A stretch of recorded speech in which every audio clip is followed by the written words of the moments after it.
আপনার কাছে যৌতুক চায় তাহলে ওই ভিখারির বাচ্চার হাতে আপনার মেয়ের হাত তুলে দিবেন না, ওর মুখে দুটো জুতো মেরে ওকে বাড়ি থেকে বের করে দিবেন। বলো ইনশাআল্লাহ। ইনশাআল্লাহ। যতদিন পর্যন্ত তার তানভীর আলম আপনাকে একটা কথা বলে যাচ্ছে, কান খুলে এই কথাটা আপনারা শুনে রাখবেন। কি আপনার বাড়িতে যদি মেয়ে থাকে, কোনো ছেলে যদি বিয়ের জন্য আসে আর সবকিছু ঠিক হওয়ার পরে সে যদি আপনার কাছে যৌতুক চায় তাহলে ওই ভিখারির বাচ্চার হাতে আপনার মেয়ের হাত তুলে দিবেন না, ওর মুখে দুটো জুতো মেরে ওকে বাড়ি থেকে বের করে দিবেন। বলো ইনশাআল্লাহ। ইনশাআল্লাহ।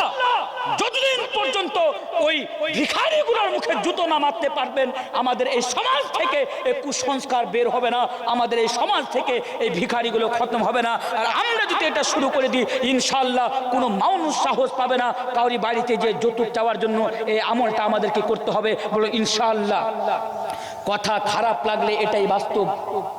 আমরা কি জানি না ওয়ালা তাকুলু আমওয়ালাকুম বাইনাকুম বিল বাতিল? আমরা কি জানি না যে এটি হচ্ছে হারাম, বাতিল তরিকাতে মাল খাওয়া এটা হচ্ছে হারাম, যৌতুকের টাকা হারাম। আরেকটি কথা আমি আপনার সামনে বলে যাব, শুনুন। আপনার অন্তরে যদি বিন্দু পরিমাণ ঈমান থাকে, আমি আপনাদেরকে বলে যাচ্ছি, বিন্দু পরিমাণ যদি ঈমান থাকে, আজকে শুনুন, আপনি বিয়েতে যদি আপনার শ্বশুরের কাছ থেকে যৌতুক নিয়ে থাকেন, কালকে সকালবেলা শ্বশুরের বাড়িতে যাবেন, শ্বশুরের বাড়িতে যাওয়ার পরে বলবেন, আব্বা আমি ভুল করেছিলাম, আমার দ্বারাই অন্যায় হয়ে গিয়েছে, আমি এই যৌতুকের টাকা নিয়েছিলাম, এই নেন, এই টাকা আমার জন্য হারাম, এই টাকাটা আপনি নিয়ে নেন, আমি আপনাকে ফেরত দিয়ে দিলাম। হয়তো আল্লাহ তাবারাক ওয়া তাআলা আপনাকে ক্ষমা করে দিবেন। নয়তো যদি মরে যান যৌতুকের টাকা খেয়ে, কাল কিয়ামতে আল্লাহর আদালতে দাঁড়িয়ে আপনাকে প্রশ্ন করা হবে, আর এই প্রশ্ন উত্তর কিন্তু আপনাকে দিতে হবে। তাই সেদিনের জন্য আপনি সাবধান হয়ে যান। বলে ইনশাআল্লাহ আমরা যৌতুকের টাকা ফিরিয়ে দেবো যদি নিয়ে থাকি তাহলে। বলে ইনশাআল্লাহ। ইনশাআল্লাহ। টাকা কি আর বের হয়?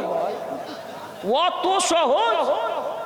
এই হারাম খোর মুসলমান হারামের টাকা ফেরত দিয়ে দেবে, এত ঈমান তাজা আমাদের এখনো হয়নি।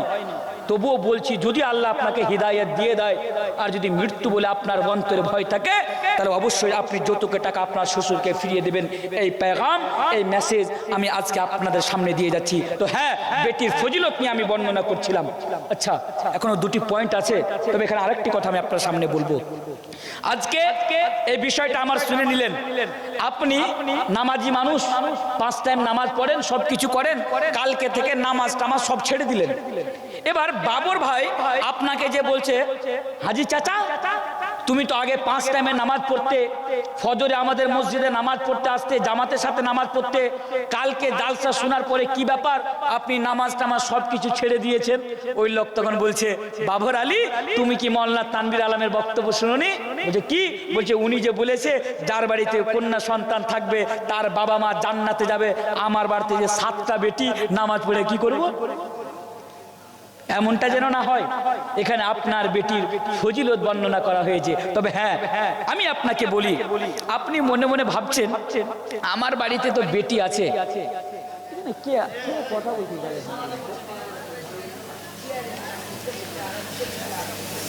তো হ্যাঁ মনে মনে ভাববেন কে যাক বাড়তে তো বেটি আছে, তাহলে জান্নাত যেতে পারনো মনে হয়। তবে আমি আরেকটা কথা আপনাকে সামনে বলে যাচ্ছি, আপনার বাড়িতে যে বেটি আছে না, এই বেটির কারণে আপনি কাল কিয়ামতের দিবসে জাহান্নামে যাবেন। আমাদের বাড়িতে বেটি আছে, বেটির ফজিলত ইসলাম বর্ণনা করেছে, কে তার পিতা মাতা জান্নাতে যাবে, আমার সাথে থাকবে। হাদিসগুলো আমি আপনার সামনে পড়লাম। কিন্তু বর্তমান সময়ে এই মুসলমান ঘরের যে বেটি রয়েছে, এই বেটির কারণে কাল কিয়ামতের দিবসে আপনি জাহান্নামে যাবেন। এবার আপনি বলবেন, মওলানা সাহেব আমি এমন কি অপরাধ করলাম, মওলানা সাহেব আমি এমন কি অন্যায় করলাম যে আমার বাড়িতে বেটি থাকার কারণে আমি জাহান্নামে যাব? এজন্য আপনি জাহান্নামে যাবেন, কারণ আপনার বাড়িতে যে বেটি আছে, আপনার বেটির উপরে আপনার যে দায়িত্ব রয়েছে, আপনি আজ পর্যন্ত দায়িত্ব পালন করতে পারেননি। আমি আপনাকে বলছি, ভালো করে শুনবেন, সত্যি করে বলুন তো, আপনি তো হাজি সাহেব, আপনি তো মাস্টার সাহেব, আপনি তো মুলবি সাহেব, আপনি তো 5 টাইম মসজিদে যে জামাতের সাথে নামাজ পড়ুন, আপনার বুকে আপনার আত্মায় হাত রেখে বলুন তো দেখি যে আপনার মেয়ের প্রতি আপনার যা দায়িত্ব রয়েছে আপনি দায়িত্ব পালন করতে পেরেছেন? একজন মানুষ খালিয়ে আমার সামনে উঠে বলুন যে মওলানা সাহেব হ্যাঁ আমার বাড়িতে মেয়ে সন্তান রয়েছে, আমি ওর প্রতি যা আমার দায়িত্ব রয়েছে আমি দায়িত্ব পালন করতে পেরেছি বাবা হিসাবে। বলুন একজন লোক দাঁড়িয়ে বলুন, আমি আপনাকে প্রমাণ করে যাব আপনার বাড়িতে যে মেয়ে সন্তান আছে আপনি তার দায়িত্ব আপনি পালন করতে পারেননি। এই দায়িত্ব পালন না করার কারণে কাল কিয়ামতের দিবসে হতে পারে আপনাকে জাহান্নামের ভিতরে যেতে হবে। দায়িত্বগুলো কি? বেশি দায়িত্ব আমি আপনার সামনে নিব না, জাস্ট এক দুটো কথা আমি আপনাকে বলবো। আপনার বেটি এমএ পাস, আপনার বেটি বিএ পাস, আপনার বেটি ব্যাঙ্গালোরে নার্সিং করে, আপনার বেটি কলকাতাতে নার্সিং করে। আপনি চায়ের দোকানে পায়ের উপরে পা উঠিয়ে আপনি বলেন, এই আমার বেটি এমএড, আমার বেটি বিএড, আমার বেটি বিএসসি, আমার বেটি এমএসসি, আমার বেটি নার্স।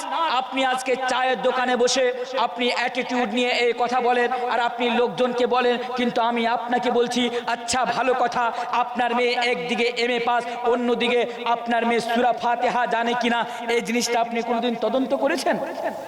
একদিকে আপনার মেয়ে এমএ পাস, অন্যদিকে আপনার মেয়ে নামাজ পড়ার কি পদ্ধতি, নামাজ পড়লে গেলে কি দোয়া লাগবে, ওযু করতে গেলে কি দোয়া পড়তে হবে, ওযু করার কি পদ্ধতি আপনার মেয়ে জানে। এই খবর আপনি কোনোদিন নিয়েছেন? জি না, আমরা নিনি। আমরা কত হতভাগা বাবা, আমরা কত হতভাগা মুসলিম। একদিকে আমার মেয়ে এমএ পাস, একদিকে আমার মেয়ে এমএসসি বিএসসি, অন্যদিকে আমার মেয়ে ওযু করার দোয়াটাই জানে না। তাহলে বলুন আপনি দায়িত্ব কোথায় পালন করলেন? আপনি যদি বাবা হন, আপনি যদি সত্যিকারী বাবা হতেন, আপনার মেয়েকে এমএসসি করার পূর্বে অন্তত আপনি আপনার মেয়েকে এই জ্ঞানটুকু দিতেন যে নামাজ পড়তে গেলে কি কি দোয়া পড়তে হয়। আপনার মেয়েকে অন্তত এই শিক্ষা দিতেন যে আপনি ওযু করতে গেলে কি দোয়া পড়তে হয়। আপনি বাবা হয়ে ভুল করেছেন, আপনি তো দায়িত্বই পালন করতে পারেননি। আচ্ছা, আর একটা কথা আমি আপনার সামনে তুলে ধরি, আমার কথার ভুল ব্যাখ্যা বের করবেন না। আপনি বলবেন মাওলানা সাহেব তাহলে আমার বেটিকে কি এমএসসি করাবো না, আমার বেটিকে বিএসসি করাবো না? আমার কথার ভুল ব্যাখ্যা বের করবেন না। অবশ্যই আপনার মেয়েকে আপনি উচ্চ শিক্ষায় আপনি শিক্ষিত করুন, ইসলাম তাকে নিষেধ করে না। তবে আপনাকে জেনে রাখতে হবে ইসলামিক শিক্ষা দেওয়া ফরজ। আপনি বাবা হিসাবে আগে আপনার মেয়েকে আপনাকে ইসলামিক শিক্ষায় আপনাকে শিক্ষিত করতে হবে। এটা আপনার রেসপন্সিবিলিটি, এটা আপনার কর্তব্য, এটা আপনার দায়িত্ব। এবার আসুন আপনি বাবা হিসাবে কতটুকু আপনার বেটির প্রতি দায়িত্ব পালন করতে পেরেছেন। আমি আরেকটা কথা আপনার সামনে বলবো, আপনার মেয়ের কাছে এই মোবাইল ফোন রয়েছে, এই শুনুন, আপনার মেয়ের কাছে এই মোবাইল ফোন রয়েছে, আপনার মেয়ে ফেসবুক চালায়, আপনার মেয়ের ফেসবুক আইডিতে 3000 বন্ধু বান্ধবী রয়েছে। আপনি বাবা হিসাবে আপনার মেয়েকে কোনদিন প্রশ্ন করেছেন কে আমার মেয়ে তুমি ফেসবুক চালাও, তোমার ফেসবুকে মিনিমাম 3000 বন্ধু রয়েছে, ছেলে বন্ধু রয়েছে, এই ছেলেগুলোকে তুমি বন্ধু বানালে কেন? আপনি বাবা হিসাবে কোনদিন আপনার মেয়েকে প্রশ্ন করতে পেরেছেন? আপনি বাবা হিসাবে কোনদিন আপনার মেয়েকে প্রশ্ন করতে পেরেছেন? আপনার মেয়ে সকাল সন্ধ্যা ফেসবুকের মাধ্যম দিয়ে তারা ফটো আপলোড করে, আপনার নজরে পড়ে আপনার মেয়ে ফেসবুকে ফটো ছাড়ে। সত্যি করে বলুন আপনি বাবা হিসাবে ওই দায়িত্ব পালন করতে পেরেছেন? আপনার মেয়েকে কখনো প্রশ্ন করেছেন এই বলো তুমি ফেসবুকে কেন ফটো আপডেট করেছো, তুমি ফেসবুকে কেন ফটো ছেড়েছো? আপনি কোনোদিন প্রশ্ন করতে পেরেছেন? আপনি কোনোদিন প্রশ্ন করতেই পারেননি। আপনি কিসের বাবা? আপনি কি দায়িত্ব পালন করলেন কন্যা সন্তান জন্ম দিয়ে? আমি আপনাকে বলে যাই, আপনি যে বাবা, আপনার মেয়ে ফেসবুক আইডি থেকে উনি পোস্ট করে ইন এ রিলেশনশিপ উইথ ফালা ফালা ফালা, অর্থাৎ ফেসবুকের মাধ্যম দিয়ে সে প্রচার প্রসার করে আমি উম্মুককে ভালোবাসি। আপনি কোনোদিন আপনার মেয়েকে নিষেধ করেছেন এই তুমি বলো তুমি বিয়ের পূর্বে কোনো ছেলেকে ভালোবাসলে কেন? তুমি কি জানো না ইসলামে বিয়ের পূর্বে ভালোবাসা হারাম? তুমি কি জানো না ভালোবাসা তো দূরের কথা, কোনো ছেলের সাথে কথা বলা হারাম? আপনি কি জানেন না? আপনি জানেন, তাহলে আপনি এই দায়িত্ব পালন করলেন না কেন? তাহলে আপনি বাবা হিসাবে আপনি এই দুনিয়াতে আর কি করলেন? আপনি একদিকে মেয়েকে এমএসসি করিয়ে আপনি মেয়েকে লালন পালন করিয়ে আপনি বললেন আমি জান্নাতে চলে যাব, আমি বাবা হয়ে গেলাম। জি না, আপনি এখনো সঠিককারে বাবা হতে পারেননি, এখনো আপনি আপনি আপনার দায়িত্ব পালন করতে পারেননি। আমি আপনাকে আজকে বলে যাচ্ছি, আপনার বাড়িতে যে মেয়ে সন্তান রয়েছে আপনি কতটা দায়িত্ব পালন করেছেন। আমি যখন গাড়ি নিয়ে আপনার জলসাতে আসছিলাম, আমি কয়েকটি মেয়েকে দেখলাম যারা বাজারে ঘুরছিল। কই, আপনি তো দায়িত্ব পালন করতে পারেননি। আপনার মেয়েকে তো আপনি নিষেধ করতে পারেননি। আপনি কিসের বাবা হে? আপনি কিভাবে আপনি দায়িত্ব পালন করলেন? আমি আপনাকে আজকে বলে যাচ্ছি, বলুন তো দেখি, আপনার মেয়ে, ইসলাম বলছে যে কোন ছেলে যেন কোন ছেলে আর কোন মেয়ে লা ইয়াখলুওয়ান্না রাজুলুন বিইমরাতিন ইল্লা ওয়া মা'a। আল্লাহ রাসূল বলছেন যে কোন ছেলে আর কোন মেয়ে এক জায়গাতে যেন খুলওয়াতে তানহাইতে, বাংলাতে কি বলে তাকে, একজন ছেলে আর একজন মেয়ে নির্জন জায়গাতে যেন না থাকে, কারণ সেখানে থাকলে তৃতীয় জন শয়তান থাকবে। এই বলুন, আপনার মেয়েকে আপনি দেখছেন কোন ছেলের সাথে, তার বন্ধুর সাথে কোচিং সেন্টারের বাইরে উনি দাঁড়িয়ে দাঁড়িয়ে কথা বলছেন, আপনার নজরে পড়লো। আপনি যে বাবা, কোনদিন মেয়েকে প্রশ্ন করতে পেরেছেন ওই তুমি ওই ছেলের পাশে দাঁড়িয়ে তুমি কি কথা বলছিলে? এই প্রশ্ন আপনি করতে পারেননি, তার মানে আপনি আপনার দায়িত্ব পালন করতে পারেননি। আরেকটি কথা এবার আমি আপনাকে বলি, ওয়ালা তুসাফিরিল মারআতু, ইসলাম বলছে আপনার মেয়ে মেহরাম ছাড়া, আপনার মেয়ে মেহরাম ছাড়া, মেহরাম বলা হয় ওই আত্মীয়গুলোর মধ্যে যাদের সাথে বিবাহ হারাম, যাদের সাথে বিবাহ হারাম আপনার সাথে।